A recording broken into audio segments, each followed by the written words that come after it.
नमस्ते everyone, this is Sandeep and welcome to my channel Only Study. आज हम करने वाले हैं 7th क्लास का lesson number 2 the earth and changes on it. इसका रिवीजन कम टेस्ट रहेगा। ये पिछली सारी वीडियोस अगर आपने नहीं देखी हैं तो आप देख सकते हैं। उसमें टॉपिक वाइज मैंने अलग अलग से 4 वीडियोस बनाए हैं। उसके बाद रिवीजन का अलग से वीडियो बनाया है और उसके बाद अब ये रिवीजन कम टेस्ट रहेगा। शुरू करने से पहले मैं आपको बोलना चाहूँगा कि अगर आपने चैनल को सब्सक्राइब नहीं किया है तो कर लें और साथ में लगे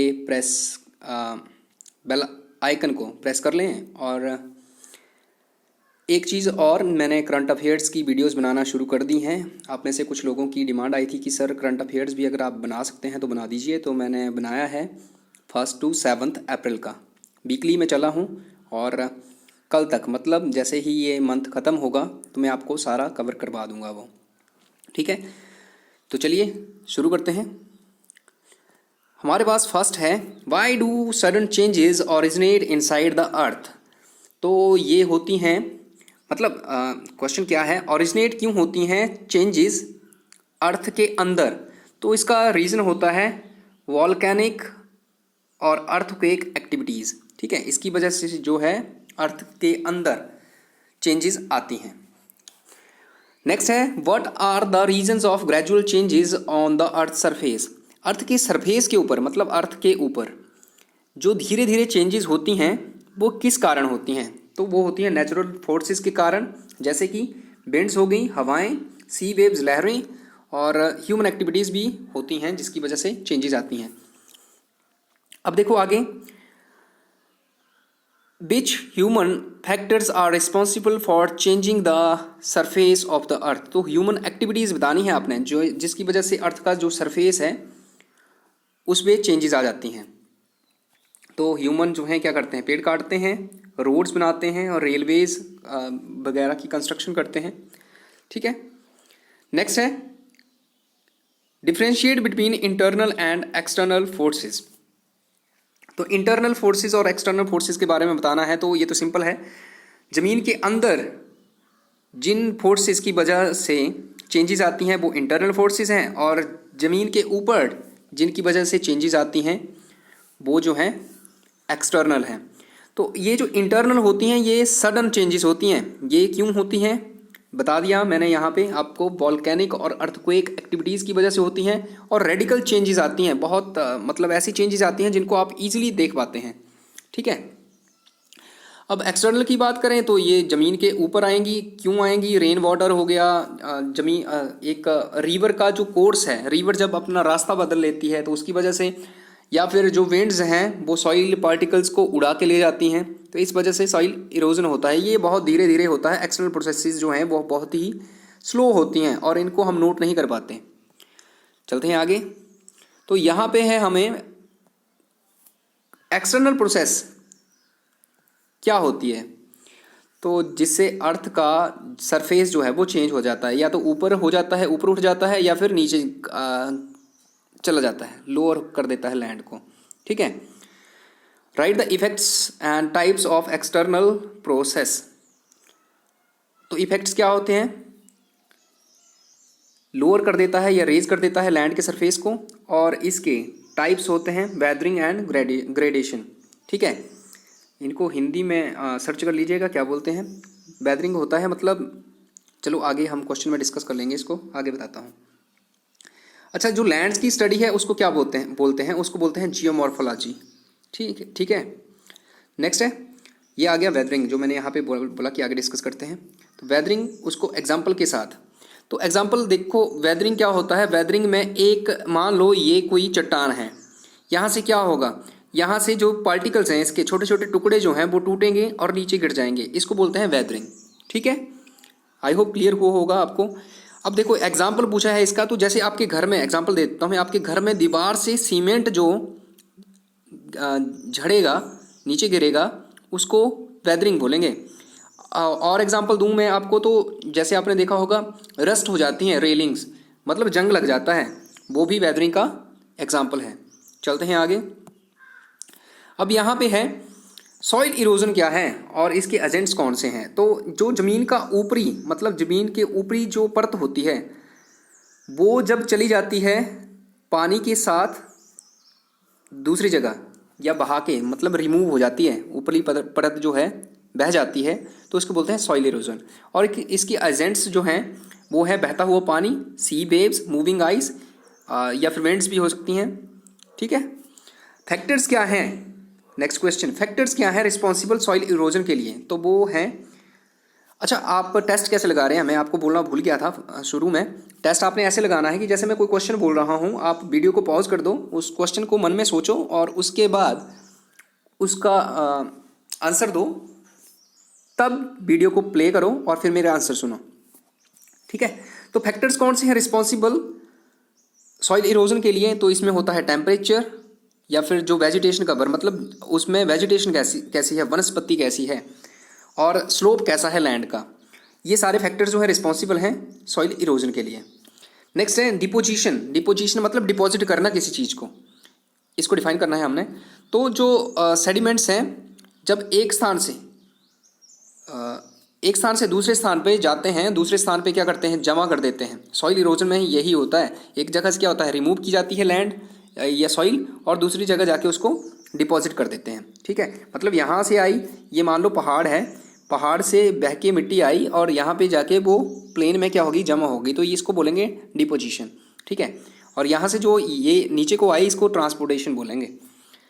चलते हैं आगे, differentiate between weathering and erosion. तो वेदरिंग में आपको बताया मैंने कि यहाँ से क्या होगा, पार्टिकल छूटेंगे वो यहाँ पे गिर जाएंगे, ये हो गया वेदरिंग। लेकिन जब ये पार्टिकल जो है यहाँ से ट्रांसपोर्ट कर दिए जाएंगे तो इसको सॉइल इरोजन बोलेंगे। वेदरिंग जो है सॉइल इरोजन का ही एक पार्ट है। ठीक है, चलते हैं आगे। तो what do you understand by the word gradation. Gradation से क्या होता है, ग्रेडेशन में है चेंजिंग द लैंड सरफेस, मतलब लैंड के सरफेस को चेंज कर देना। जैसे प्लेन है तो या ऊंचा भी हो सकता है, नीचा भी हो सकता है। देखो इसके एजेंट्स कौन से होते हैं, एक ए ग्रेडेशन होता है, एक डी ग्रेडेशन होता है। तो ए ग्रेडेशन में क्या होता है, एग्जांपल्स इनके माउंटेन्स और वैलीज हैं। ए ग्रेडेशन भी मैं बता देता हूँ, शायद आगे क्वेश्चन में नहीं डाला है। ए ग्रेडेशन में क्या होता है, लेवल जो है हाई हो जाता है, और डी ग्रेडेशन में क्या होता है, लेवल जो है लो हो जाता है। तो इसका एग्जाम्पल मैं बताऊँ आपको, ए ग्रेडेशन में माउंटेन हो गया और डी ग्रेडेशन में वैलीज हो गया, ये प्लेन्स हो गया। चलते हैं आगे, लाइफ साइकिल बताना है आपने रिवर का। तो देखो रिवर जो है वो पहाड़ों से पैदा होती है, मतलब इसके लाइफ साइकिल में हम बोल सकते हैं एक बर्थ होता है, दूसरी मैच्योरिटी होती है, तीसरे जो स्टेज है उसको ओल्ड स्टेज बोलते हैं, और चौथे पे ये मर जाती है। ठीक है, तो बर्थ लेती है ये माउंटेन्स में, देखो पहाड़ से ऊपर से आती है बह के ना, तो पहाड़ से ये जन्म लेती है, और जब प्लेन में पहुंचती है तो ये इसकी मैच्योरिटी स्टेज होती है, यहाँ पे आके ये स्लो हो जाती है, और लास्ट में जो ओल्ड स्टेज है यहाँ पे आके स्लगिश हो जाती है, मतलब इसमें मिट्टी वगैरह जो कुछ भी है गंदी जैसी हो जाती है, धुंधली हो जाती है, और उसके बाद इसमें जो कुछ ये बहा के लाई होती है उसको ये जमा कर देती है और डेल्टा फॉर्म कर देती है। ठीक है, और उसके बाद सीधी जाके सी में गिर जाती है, मर जाती है। तो आई होप ये क्लियर होगा आपको लाइफ साइकिल। तो हाउ इज़ डेल्टा फॉर्म, तो डेल्टा मैंने बता दिया, रिवर जो है क्या करती है, जो कुछ इसने सेल्ड सेडिमेंट्स अपने साथ लाए होते हैं उनको ये समुद्र में गिरने से पहले अपना जो मुंह होता है वहाँ पे डिपॉजिट कर देती है, और उसके बाद इसी को जो ये डिपोजिशन होती है इसी को डेल्टा बोलते हैं। आगे है आई शेप्ड और बी शेप्ड वैलीज कैसे बनती हैं। तो आई और ये जो देखो रिवर जो है, मैंने आपको बताया कि रिवर जो है पहाड़ से आती है, ये पहाड़ है यहाँ से आ रही है, तो इसके रास्ते में जो कुछ भी आएगा, मान लो यहाँ पे कोई चट्टान है तो ये क्या करेगी, इसको तोड़ती हुई चली जाएगी। ठीक है, तो यहाँ से आई शेप्ड और वी शेप्ड वैलीज ऐसे ही बनती हैं। Due to down cutting work, मतलब जो इसके काटने का जो इसका फ्लो होता है उससे क्या होता है, जो आगे आने वाली चीज़ें जो है वो कट जाती हैं और ये आई शेप्ड और वी शेप्ड वैली बनाती चलती है। अच्छा, मीएंडर्स क्या होते हैं, तो मीएंडर्स होते हैं कर्वी वे। इस तरह का जो वे होगा रिवर का, रिवर कैसे ऐसे ऐसे ऐसे चलती है, आपने देखा होगा आपके आसपास, यहाँ पे ज़्यादा नहीं है लेकिन जो खड्डे हैं, खड्डों में भी ऐसे ऐसे घूम के जाती है ना खड्डे, तो वही एग्जाम्पल हैं मीएंडर्स के। चलिए चलते हैं आगे, और मीएंडर्स जो हैं ये कौन सी स्टेज पे होते हैं कमेंट करके बताइए। नेक्स्ट है वेयर आर ग्लेशियर्स फाउंड। तो ग्लेशियर्स कहाँ फाउंड होते हैं, कहाँ पाए जाते हैं, तो ये पाए जाते हैं हाई अल्टीट्यूड्स, माउंटेन्स की जो पीक्स होती हैं वहाँ पर ग्लेशियर्स पाए जाते हैं। और ग्लेशियर जो हैं, how do glaciers cause gradation. तो देखो जैसे ही आई शीट्स जो हैं ये क्या करती हैं, ये खिसकती हैं, देखो यहाँ पे कोई आई शीट है, ये पीक है, ठीक है, मैं दोबारा से बना देता हूँ इसको अच्छे से। ये पीक है, यहाँ से जब क्या करेगी, कोई आई शीट यहाँ से खिसकी तो इसके साथ जो यहाँ पे जो ये खिसकती हुई जाएगी तो पार्टिकल्स को क्या करेगी, तोड़ती हुई जाएगी, और जहाँ पे ये रुकेगी और पिघलेगी यहाँ पे ये डिपॉजिट कर देगी, जहाँ ये जाकर रुकेगी यहाँ पे डिपॉजिट कर दिया इसने जो कुछ ये पीछे से तोड़ के लाई, और जब पानी यहाँ से बह गया तो यहाँ पे ये जमा छोड़ गई। तो यही जो है ग्रेडेशन का आई शीट इसी तरह से ग्रेडेशन करती हैं। हाँ, दो ग्लेशियर्स कॉन्टिनेंटल ग्लेशियर्स बताने हैं। कॉन्टिनेंटल ग्लेशियर्स कौन से होते हैं, जो कॉन्टिनेंट का बड़ा पार्ट घेरे रखते हैं। एक तो अंटार्कटिका पूरा का पूरा ही कॉन्टिनेंट है, ठीक है, और दूसरा ग्रीनलैंड, ये एक पार्ट है। तो ये पूरा का पूरा घिरा हुआ है कॉन्टिनेंट, इसको कॉन्टिनेंटल ग्लेशियर्स के ये दो एग्जांपल्स हैं। What is the difference between air and wind. तो एयर क्या है, ये एक मतलब एक जगह के ऊपर विंड है।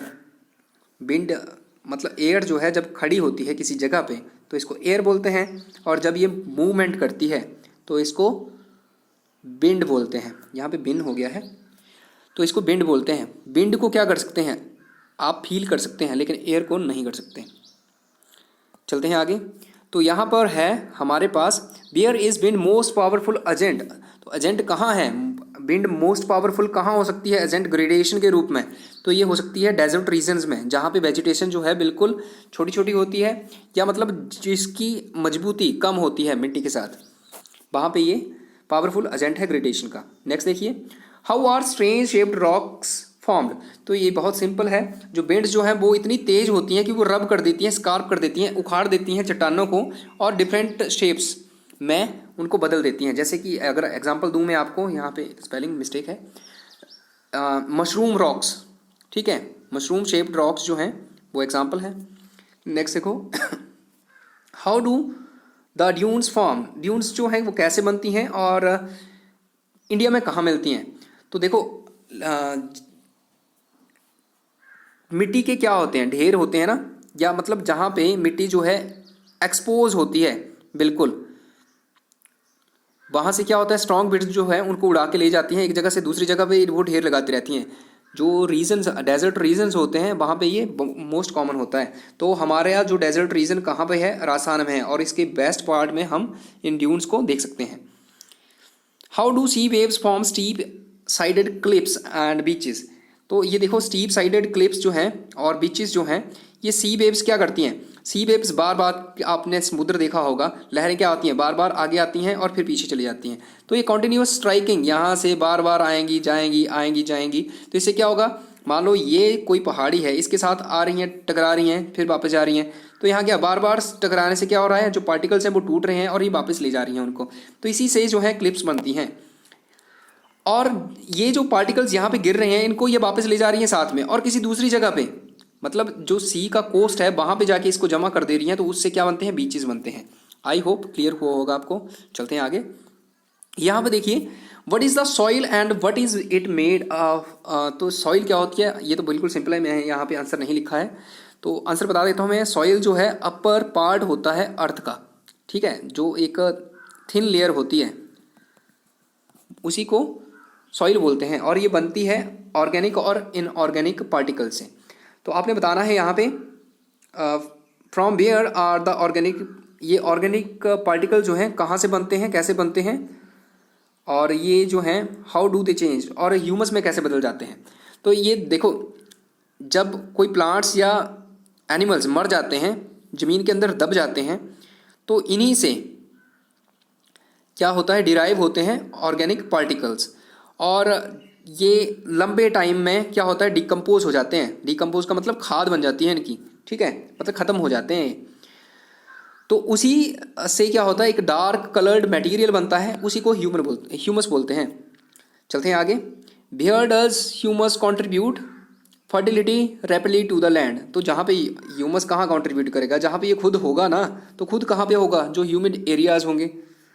और ह्यूमिड एरियाज़ कहाँ होते हैं, जहाँ पे रिच वाइल्ड लाइफ होती है, रिच वाइल्ड लाइफ और रिच, हाँ वाइल्ड लाइफ बोल सकते हैं हम, रिच वाइल्ड लाइफ जहाँ पे होगी, जहाँ पे जंगल घने होंगे और जहाँ पे जानवर भी होंगे, तो वहीं पे ये होगा।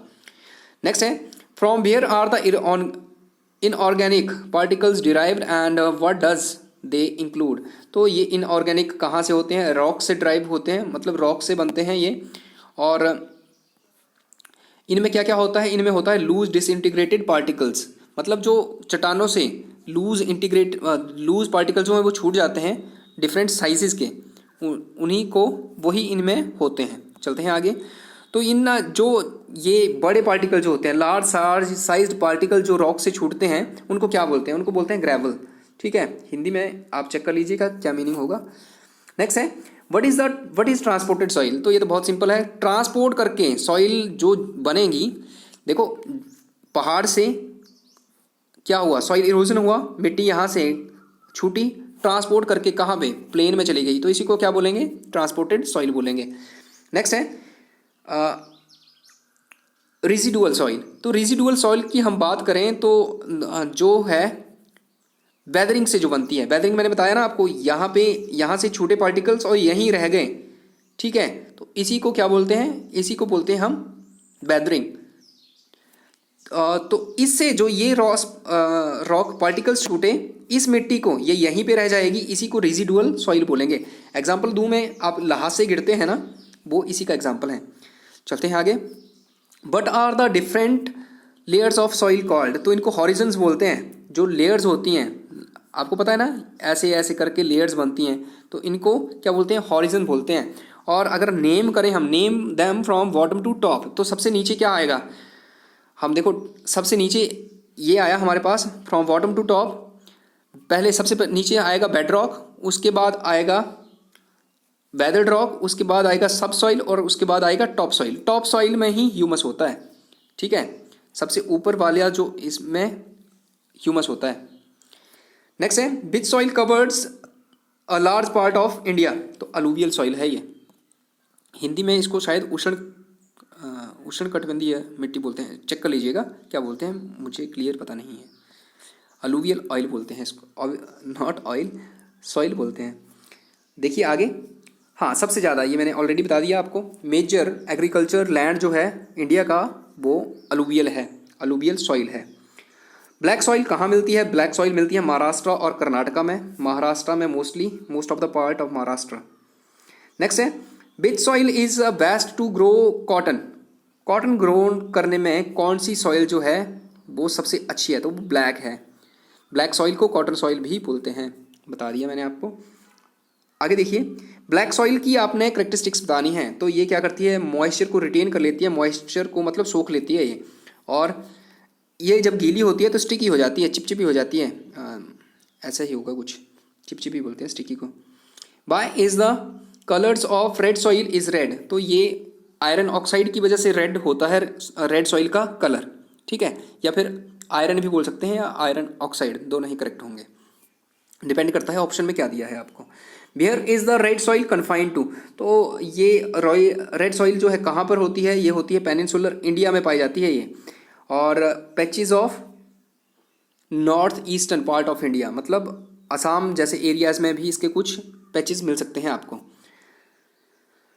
आगे है हमारे पास लेटराइट सॉइल जो है वो किन रीजन्स में पाई जाती है। तो यहाँ पे बात हुई है रीजन्स की, तो रीजन जो है हिल स्लोप्स जो होती हैं, हिल स्लोप्स जो हैं पेनिनसुलर प्लेट्यू की, वहाँ पे। अच्छा, ये बनती कैसे है, तो ये बनती है लीचिंग प्रोसेस से, ल्हास से गिरने से बनती है, वेदरिंग प्रोसेस बोल सकते हैं हम, लीचिंग प्रोसेस से। ठीक है, नेक्स्ट है what does soil erosion cause. तो इससे क्या होता है, जो क्रॉप है उसकी पैदावार कम हो जाती है, डिक्लाइन आ जाता है। नेक्स्ट है what measure should be taken for soil conservation. तो इसके लिए हमें प्लांट करने चाहिए ट्रीज, और उसके बाद मैनेजमेंट करना चाहिए हमें अच्छे से पास्चर लैंड का, चरागाहों का, और उसके बाद हम क्रॉप रोटेशन जो है उसको भी अपना सकते हैं। तो ये था आज के लिए। मैं फिर से एक बार बोलूँगा कि चैनल को सब्सक्राइब कर लीजिए, और वीडियो को लाइक और शेयर जरूर कीजिएगा, ताकि मुझे मोटिवेशन मिलता रहे, मैं आपके लिए नई वीडियोस बनाता रहूं। इसके अलावा करंट अफेयर्स मैंने स्टार्ट कर दिए हैं, आप चैनल के साथ जुड़िए, लगातार आपको करंट अफेयर्स की वीडियोस मिलते रहेंगे। Stay home, stay safe, thank you.